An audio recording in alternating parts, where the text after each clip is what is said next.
Welcome, ladies. It's good to have you today at our World Changers Book Discussion Club. Today we're discussing Silence by... Oops, that's that one over there. Silence by Shusako Endo and Prophetic Lament by Dr. Sumran Chan. No. Chanran.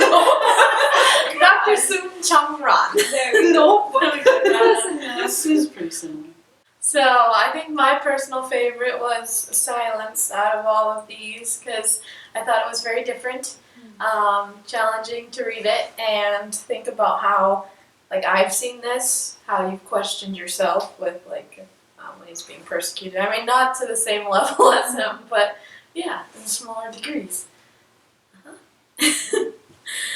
And I think the character for me that I found the most interesting was Kichichiro. For me, it was like the whole time he's like coming through and like interacting with Rodriguez. I was just kind of annoyed by him the entire time. I was just like, calm down, man. You've been forgiven once. That's enough. But yeah, it just keeps coming back. There's one part. I don't remember exactly where it was anymore, but he's like talking about Kichichiro. He's in the prison cells when Kichichiro is in prison and everything with him. And then he goes over and he hears the Christians praying, and he asks the guard to go over and talk with the prisoners. And so he goes in there and he sees that Kichichiro's like in the corner, and all the other Christians are like over here, like praying, and he's like excluded from that group. And then again, he's like, forgive me for my sins. And I was just like, come on, man. And so he goes in there and he's like talking to him. And when he writes about it, he's like, yeah, I was talking to him and I just couldn't get away from like the stench of his breath. And like he was wearing rags. He was just a filthy being. And I just wanted to be with like the other Christians over here talking to them. And then he's just like, but I had to be with this guy. And he's like, I just tried to do his little forgiveness real fast. And then I got out of there as fast as I can. I was just like, yeah, I really don't like Kichichiro, but like, when he says that, he's like, I just want to get away from this ragged man and get to the good Christians. And that was just kind of weird for me. How do you feel?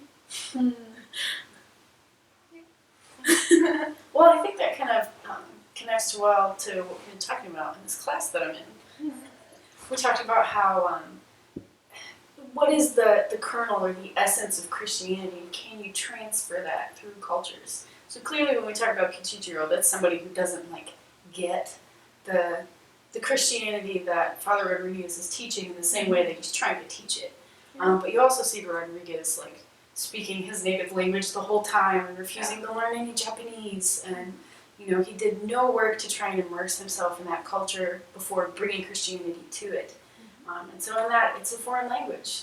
And it always will be a foreign language, They feel like, okay, I understand this act of forgiveness is important, and that means that I can be saved, so I need to be saved again and again and again.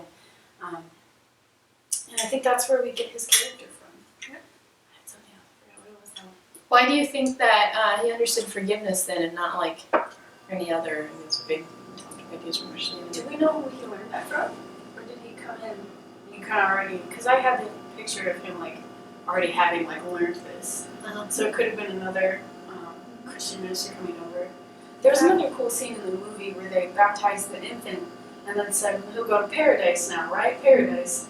And Rodriguez had a really tough time. He didn't want to tell them no, but in his head he knew, because it's not really how that works. And it's, I think they struggled with how much to tell them and how much to withhold. And if they withhold, are they withholding the essence of Christianity?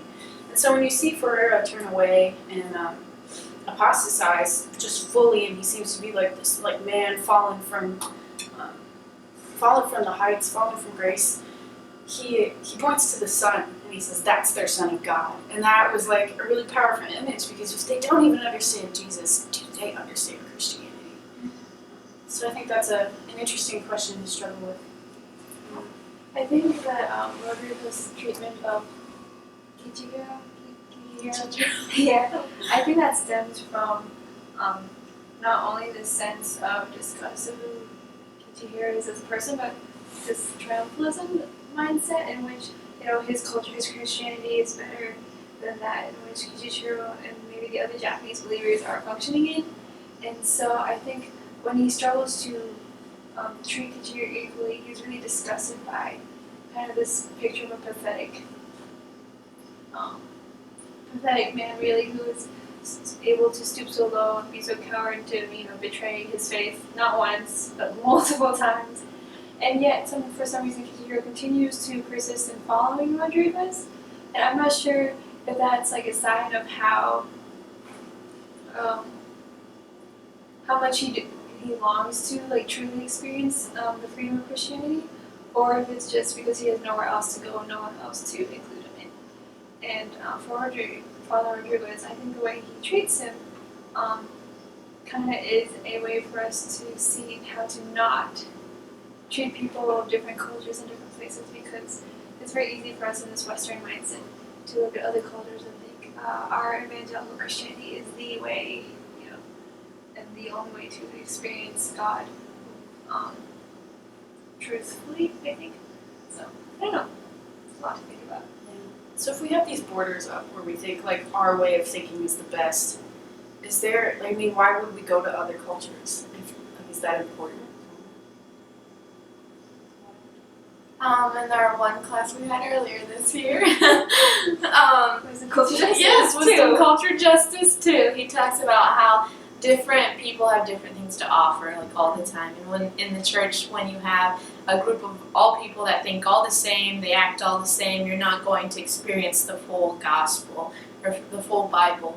And then when you bring in people who maybe have struggled with other sins or have struggled with other limitations to their freedom, you get to see like what the true message of freedom is, what the true message of learning, because maybe they weren't born into a Christian home and they had to learn about Christianity from scratch.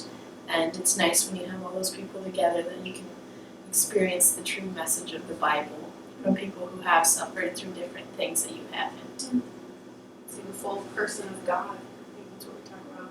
And that reminds me of, I don't know if you guys remember this way back in the freshman year that we took rhetoric. Oh, yeah. We talked about, Dr. Bressler gave us this image of like a room with many windows looking in, right? And everybody has a different view from a different window on Christ. And only by working together with each other, not just in the Western evangelical sphere, but over the whole world, to see the fuller person of Christ. Yeah. I think that's really beautiful to look at. I think this book, Silence and Prophetic Lament, has shown me a lot of how much is missing from having such a homogenous kind of culture or outlook on who Jesus Christ is and God's character. And that is something that we're not able to limit properly because we don't acknowledge what we're missing. But through experiencing relationships and friendships with people from different cultures and backgrounds, whether it's different ethnicities or class or lifestyles, we're able to really truly experience the richness of the kingdom of God. I think both of these books do another interesting thing is this one's about Japanese culture and this one was written by an Asian author. When he came to talk to us, he talked about being like the token Asian and all this stuff. And I never really thought about the token Asian because I guess in our culture a lot of times we focus on how like it's the white versus the black community, and I feel like other ethnicities sometimes get excluded in that. And so this has been interesting reading both of these, like learning about the Japanese culture and how this man feels about being the token Asian in a lot of communities and churches. That's been really interesting for me. I think that one thing Ra gets at is that lament, it spans across cultures and across time. And I wonder if we see the ability to connect through lament in silence. Our suffering is universal, even if it's manifested in different ways.